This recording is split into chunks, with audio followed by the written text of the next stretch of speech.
변증로 질환 각종 증상들을 종합적으로 살펴서 치료를 결정한다는 한의학 이론입니다. 증을 변별하여 치료를 논한다는 뜻으로 한의학에서 질병을 인식하고 치료하는 기본 원칙입니다. 서양의학에서는 질병을 전제하고 치료를 시작하지만 한의학에서는 병명에 관계없이 우선 증을 살피는데 여기에서 증은 증후군이라고 할 수 있습니다. 환자로부터 얻은 정보들, 즉 질병의 원인이나 부위, 성질, 신체적 여건 등의 증후군을 종합적으로 살핀 후 치료를 한다는 이론입니다. 아무리 복잡한 증상들이 나타나더라도 하나하나의 증상에 집착하기보다는 이들 증상들 간에 어떠한 연계성이 있으며 그 연계성이 어디에서 비롯되는가를 추적하게 됩니다.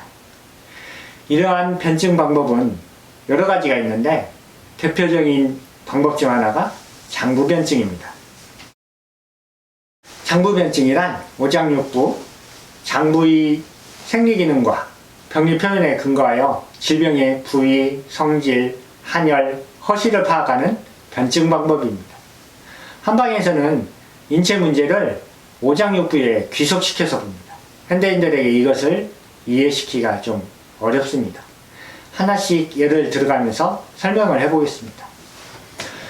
오늘은 먼저 심혈어증에 대해서 말씀드리겠습니다. 심혈어증은 심혈어 증후군과 같은 말입니다. 40대 초반의 여성분이 내원하셨습니다. 근래 들어 가슴이 자주 두근거리고 심장이 빨리 뛰는 느낌도 있고 어떨 때는 두세 차례 가슴에 통증도 느낍니다. 불안한 마음이 자주 들고 잠을 편히 못 자고 꿈도 많이 꿉니다. 심장병이 의심돼서 심장에 관한 여러 가지 검사를 했고 혹시 경련기가 빨리 왔나 해서 산부인과 검사도 했는데 특별한 이상 소견은 나오지 않았습니다. 신경정신과 진료를 권유받아 집 근처 신경정신과에 갔었고 우울증이라는 진단을 받기도 했다 합니다. 그런데 방금 말씀드린 이 환자의 증상의 조합이 심혈어증, 즉 심혈어 증후군입니다. 혈어는 심장의 펌핑 기능이 저하되어 손발까지의 말초순환은 이루어지나 다시 심장으로 돌아오지 못하고 동력을 잃은 경우 혹은 혈관의 순회장애 등으로 말초까지 간 혈액이 다시 심장으로 돌아가지 않고 손과 발에 머물러 나타나는 증상입니다. 또한 말천순환계의 순환이 잘 이루어지지 않는 경우는 심리적 영향으로 인한 자율신경 실조와도 연관이 많은데 한방에서는 이를 심혈어증 등으로 변증합니다. 심장이 선천적으로 약한 경우 혹은 후천적 심장의 기능 저하로 인한 혈액 공급이 적어지는 경우에는 피드백으로 교감신경이 항진되고 심장의 펌핑이 과항진되는데 이때는 얼굴색이 창백해지고 어지럼증이 생기며 가슴이 두근거리는 증상이 나타날 수 있습니다.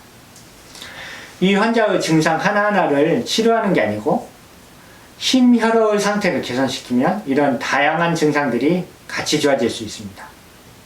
당귀나 용안육 같은 심혈을 보강해주는 약재들이 들어간 한약 처방을 투여하면 개선이 됩니다. 증상은 있지만 검사상에 나타나지 않는 아직 기질적인 변화에 도달하지 못한 상태를 미병이라 합니다. 현대적으로는 반건강 상태라는 용어를 씁니다. 이때 신체의 밸런스를 잡아주고 항상성을 회복시켜주면 다시 건강한 상태로 돌아가게 되고 만약 적절한 조치가 안 되면 계속 발전해서 심장병이 되거나 공황장애나 자율신경 실조증과 같은 정신과적 질환으로 발전해 갈 수도 있습니다. 그래서 이러한 증상이 있다면 병으로 발전하기 전인 상태인 미병의 상태, 즉 반건강 상태에서 치료를 해야 합니다.